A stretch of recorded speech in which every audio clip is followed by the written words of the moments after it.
Hello everyone, let's start the question. The question says that according to molecular orbital theory, which of the following will not be a viable molecule? That means we need to find out of the following option which molecule does not exist according to MOT.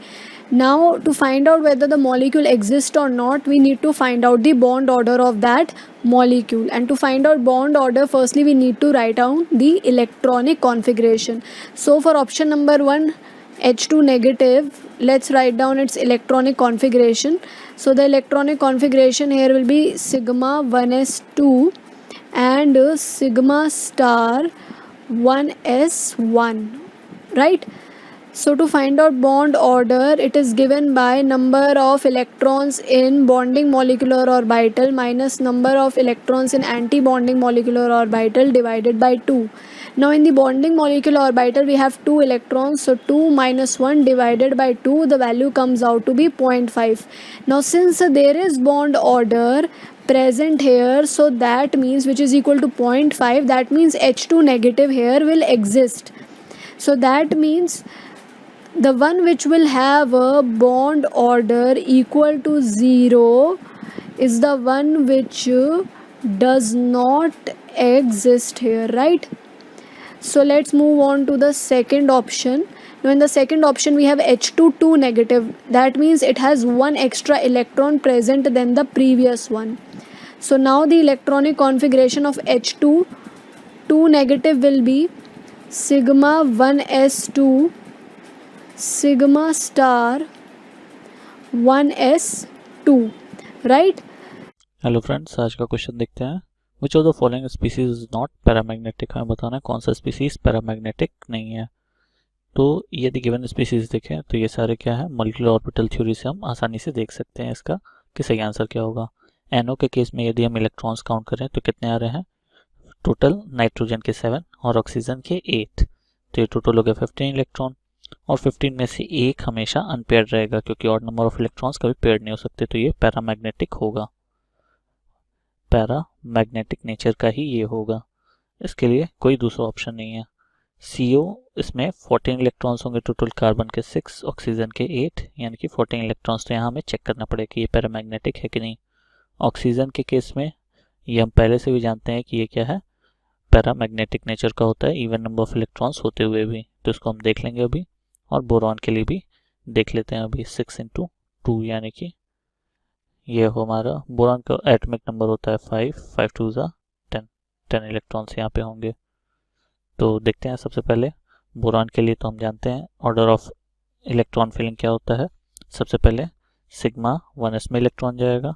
तो यदि सबसे पहले B2 के लिए लिखते हैं, B2 के लिए सिग्मा 1s2, फिर एंटी बॉन्डिंग सिग्मा 1s2, फिर सिग्मा 2s2 और एंटी बॉन्डिंग सिग्मा 2s2.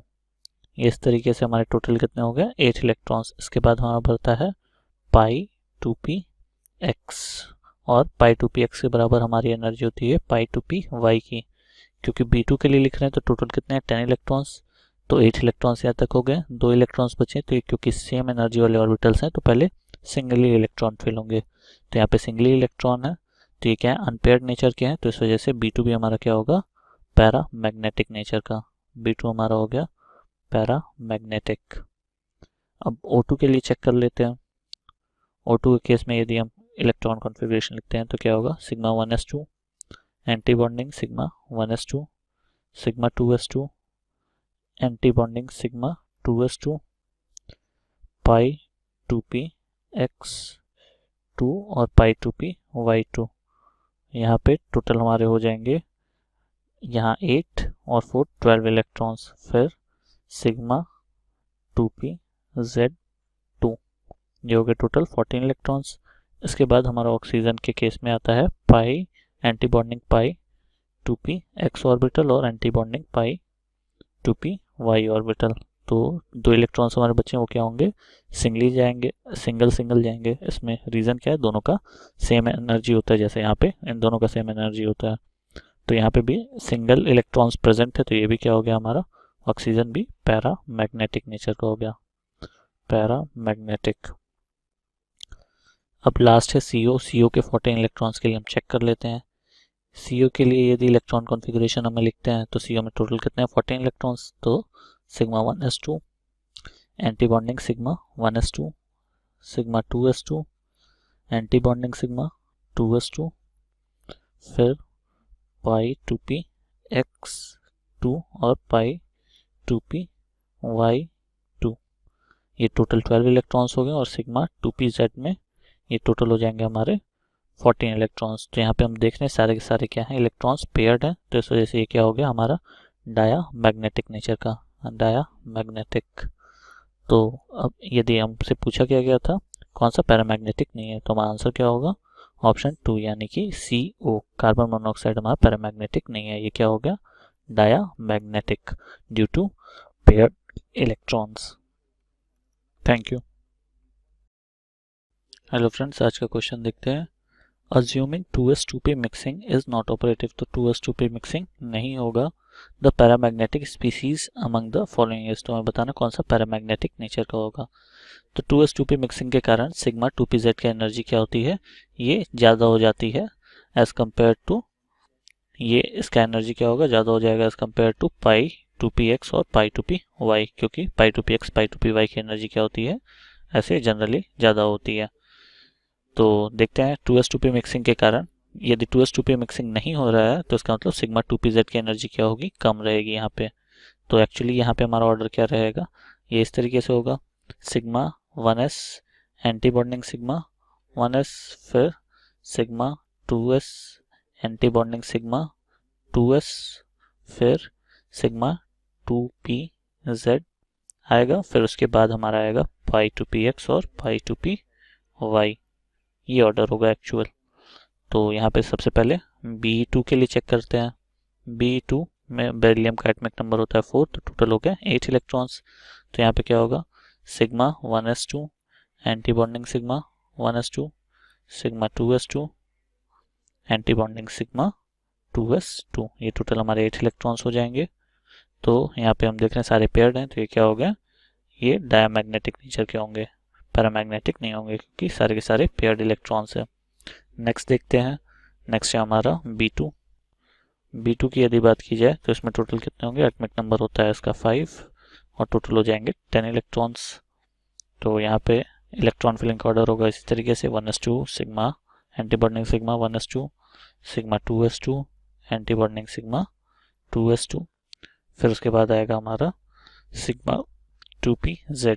तो यहाँ पे अभी तक 8 इलेक्ट्रॉन हो गए, 2 इलेक्ट्रॉन बाकी हैं, तो यहाँ पे हमारे 2 इलेक्ट्रॉन आ जाएंगे। तो ये भी क्या है, यहाँ पे भी सारे पेयर्ड हो गए, तो ये भी हो गया हमारा डाया मैग्नेटिक नेचर का, डाया मैग्नेटिक। नेक्स्ट देखते हैं, नेक्स्ट है हमारा C2। C2 की बात की जाए तो यहाँ पे कितना होगा 6 एटॉमिक नंबर होता है कार्बन का और टोटल 12 इलेक्ट्रॉन्स हो जाएंगे।